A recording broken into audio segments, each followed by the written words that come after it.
எல்லாம் புகழும் இறைவனுக்கே. அஸ்ஸலாமு அலைக்கும். யார் மனசும் நோக்கடிக்க கூடாது, யார் மனசும் காயப்படுத்தக்கூடாது. அதுக்காக ஒரு சின்ன உதாரணம். எப்படின்னாக்கா, ஒரு ஒரு குட்டி கதை மாதிரி தான், சரியா? இது எப்படின்னாக்கா, இஸ்ராயல் வந்து உட்காந்துட்டு பார்த்துட்டு இருக்காங்க, வேடிக்கை பார்க்கறாங்க. யாரை வேடிக்கை பார்க்கறாங்க?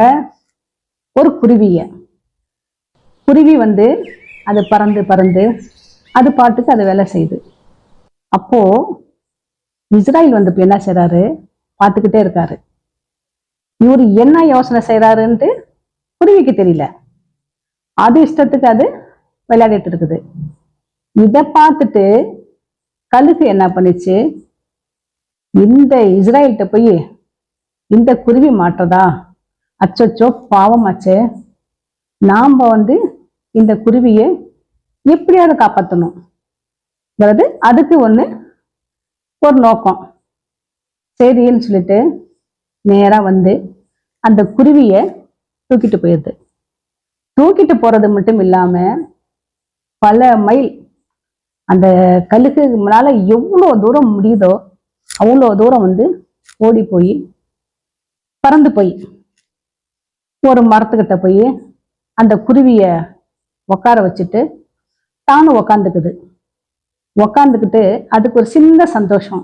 எப்படி, இந்த இஸ்ராயல்கிட்ட இந்த குருவிய நம்ம காப்பாத்திட்டோம், ஒரு சந்தோஷம். சரி ரைட்டுன்ட்டு உக்காந்துட்டு இந்த சந்தோஷம் நினைச்சிட்டு இருக்கும்போதே அந்த குருவிக்கு என்ன ஆச்சுனாக்கா, அந்த மரத்துக்கிட்ட இருந்து ஒரு பாம்பு வந்து அந்த குருவிய முழுங்கிருச்சு. முழுங்கினத இந்த கழுகு பார்த்துருச்சு.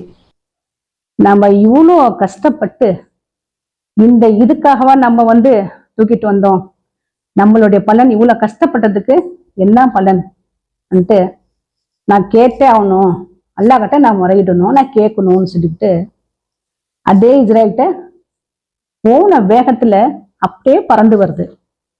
பறந்து வந்து என்ன பண்ணுதுனாக்கா, இஸ்ராயல்கிட்ட கேக்குது, நான் உங்ககிட்ட ஒண்ணு கேட்கணும்.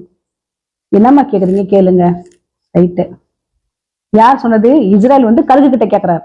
என்ன கேட்க வந்து சொல்லுனாக்கா, நீங்க ஏன் அந்த குருவிய மறைச்சு பார்த்தீங்க, இதுக்கு எனக்கு விளக்கம் வேணும் சொல்லும் போது, அப்போ அந்த இஸ்ராயல் சிரிச்சாராம். ஏன் நான் கேட்கிறேன், நீங்க சிரிக்கிறீங்களேனாக்கா, பல மைல் தாண்டி ஒரு பாம்பு இருக்குது, அதுக்கு இந்த குருவி போய் சேரணுமே, அந்த பாம்பு வாயில இந்த குருவி போய் சேரணுமே, இது எப்படி போய் சேரும் அதை நான் யோசனை செஞ்சேன். அதனால அந்த நேரம் பார்த்து நீ வந்து கரெக்டா தூக்கிட்டு போய் கொடுத்துட்ட. இதுதான் நசீப், இதுதான் தலையெழுத்துங்கிறது.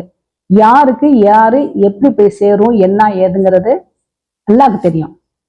யாரையும் நம்ம வந்து அவங்க நசீப் அப்படி, இவங்க நசீப் எப்படி சொல்லி நசீபை மறந்து யாரும் அல்லாஹ்வுக்காக சொல்ல பேசாதீங்க, யாருடைய மனசு காயப்படுத்தாதீங்க. முடிஞ்ச அளவு நம்ம நல்லதை நினைக்கலாமே, சரிங்களா?